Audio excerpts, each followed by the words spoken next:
Olá pessoal, tudo bem? Professor Diego de Filosofia novamente com vocês. Hoje para dar continuidade à aula anterior em que iniciamos o assunto Immanuel Kant. Na semana passada vimos a teoria do conhecimento desse importante filósofo alemão. Hoje pensaremos aqui juntos, a partir do livro de vocês, aqui a respeito da filosofia moral de Immanuel Kant. Ele é considerado, eu já disse isso na aula a respeito de Aristóteles, ao lado do pensador grego Aristóteles, passando por São Tomás de Aquino, por exemplo, os grandes pensadores morais do Ocidente. A gente pode acrescentar aqui modernamente um sujeito extremamente destrutivo e que nós analisaremos no próximo bimestre, o Nietzsche. O Nietzsche também é um grande pensador moral, mas com uma pegada, com uma abordagem muito diferente dessa que nós veremos hoje.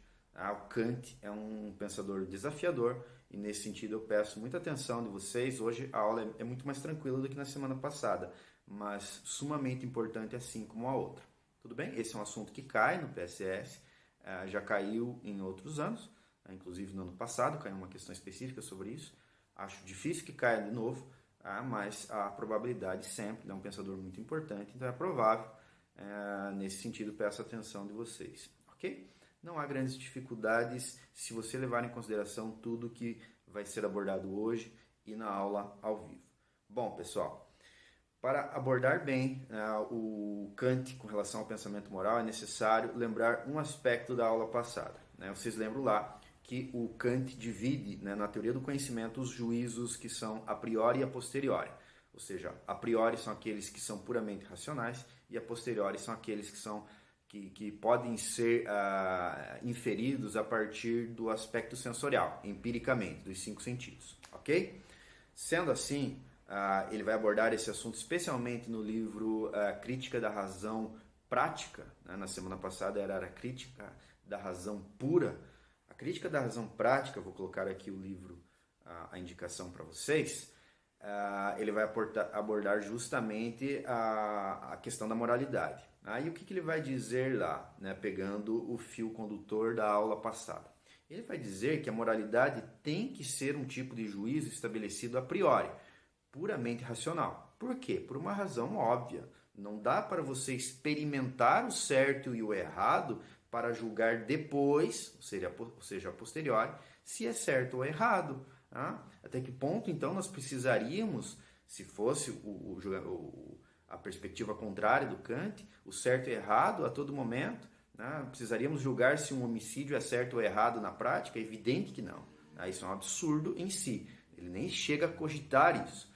Mas ele já estabelece de cara, então, que a moralidade, por uma razão de fato, tem que ser um juízo a priori e não a posteriori. E pode ser muito bem desenvolvido somente a priori. E, de fato, depois, a posteriori, será confirmado, é evidente. Para isso, ele puxa uma noção de dever. E ele vai dizer que o que há de mais brilhante e de fantástico no ser humano é aquilo que ele chama de boa vontade. O que é a boa vontade? Bom, a boa vontade é um arbítrio, então, que pende para o bem e que existe naturalmente no ser humano. Existe essa potência de boa vontade em todos nós. E a gente verifica isso justamente no grau de excelência que existe eventualmente na história humana, demonstrando, então, que o ser humano é capaz do supremo bem. O ser humano é capaz de atrocidades também, é evidente, desde a época de Kant.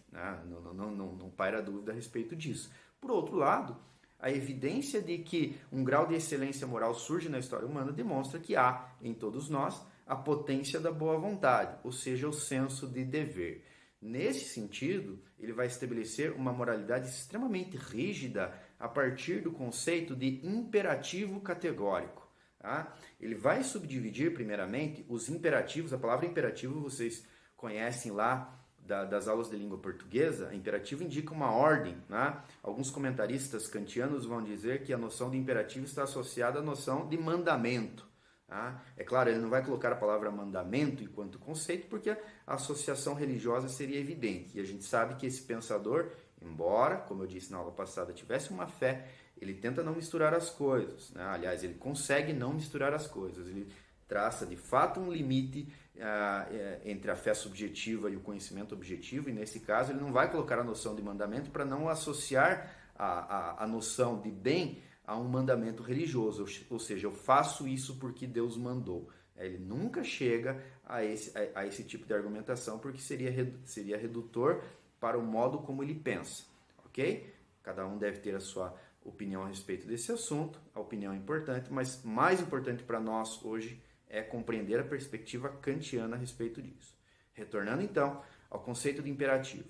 Imperativo então é essa ordem, esse senso de dever. Você pode fazer isso de duas maneiras segundo Kant, o imperativo hipotético e o imperativo categórico. O imperativo categórico aqui é o supremo, o sumo, o suprassumo, melhor dizendo, da moralidade kantiana. Mas vamos começar pelo imperativo hipotético aqui. O imperativo hipotético, então, é quando você faz algo que você julga que é um bem, sempre querendo adquirir alguma coisa a partir daquilo que você fez. Ou seja, é quando você faz algo buscando alguma finalidade. Então, um exemplo bem trivial e que eventualmente acontece. Você faz lá, por exemplo, um trabalho voluntário, faz doações para pessoas necessitadas, e no final dessa ação você tira uma selfie, por exemplo, para captar likes lá na sua rede social. Essa finalidade, que tem algo de vaidade, algo de orgulho, alguma coisa assim, vai dizer Kant, isso anula, não completamente, mas parcialmente, a sua ação. Já não é um imperativo categórico, mas é um imperativo hipotético, porque você almeja algo com aquela sua ação. Por mais que essa ação melhore um pouco o mundo, Kant vai ser muito rigoroso nesse sentido. Não é categoricamente boa essa ação para Kant. Se você faz algo de bem, por exemplo, almejando o paraíso, e aí ele está entrando justamente na discussão religiosa, também não é imperativo categórico, é hipotético, porque você está almejando uma finalidade. Por medo do inferno e buscando o paraíso, você faz um bem. Quando você não atravessa o sinal vermelho por medo de multa, de novo, imperativo hipotético. O que é o suprassumo para ele, então? Imperativo categórico. O que é o imperativo categórico? É você fazer o bem por um senso de dever, o bem pelo bem. Por que você faz isso? Não, porque é o que tem que ser feito. Mas você não vai ganhar nada com isso, justamente. É por isso que eu faço mesmo. O Chesterton, G.K. Chesterton, um filósofo inglês, tem uma frase muito famosa que vai dizer: há de se fazer o certo mesmo quando ele não seja feito por ninguém.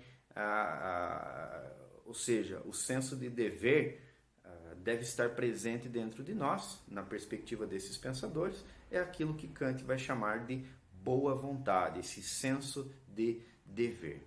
Na lápide do Kant tem uma frase muito famosa, eu peço licença de vocês para lê-la aqui, ele diz assim: duas coisas me enchem a alma de crescente admiração e respeito, quanto mais intensa e frequentemente o pensamento delas se ocupa: o céu estrelado sobre mim e a lei moral dentro de mim. O que ele quer dizer com isso?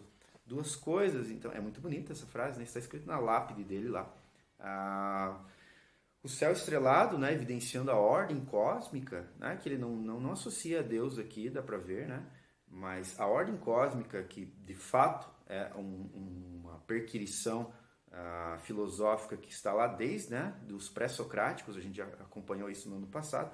Por outro lado, a lei moral dentro de mim também o assusta, justamente porque dá a impressão de que foi solta dentro de nós essa boa vontade, essa inclinação para o bem.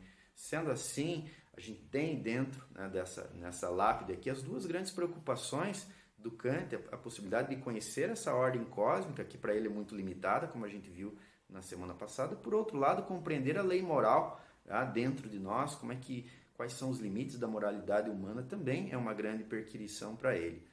Para resumir a aula de hoje, então, pessoal, uma frase muito famosa também do Kant para entender o que é o imperativo categórico. Ele diz isso está no livro de vocês lá, mas eu vou repetir aqui.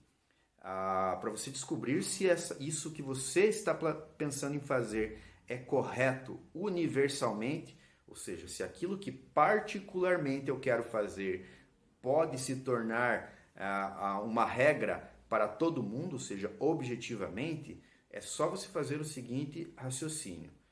Isso que eu pretendo fazer pode se tornar uma lei universal? Ou seja, isso que eu pretendo fazer agora, se todo mundo fizer ao mesmo tempo agora, o mundo melhorará? Se sim, é uma regra universal, é uma lei universal, é um imperativo categórico. Tá? Se não, nem se postula fazer isso. Ou seja, se não pode se tornar uma lei universal, é evidente que não é um imperativo categórico.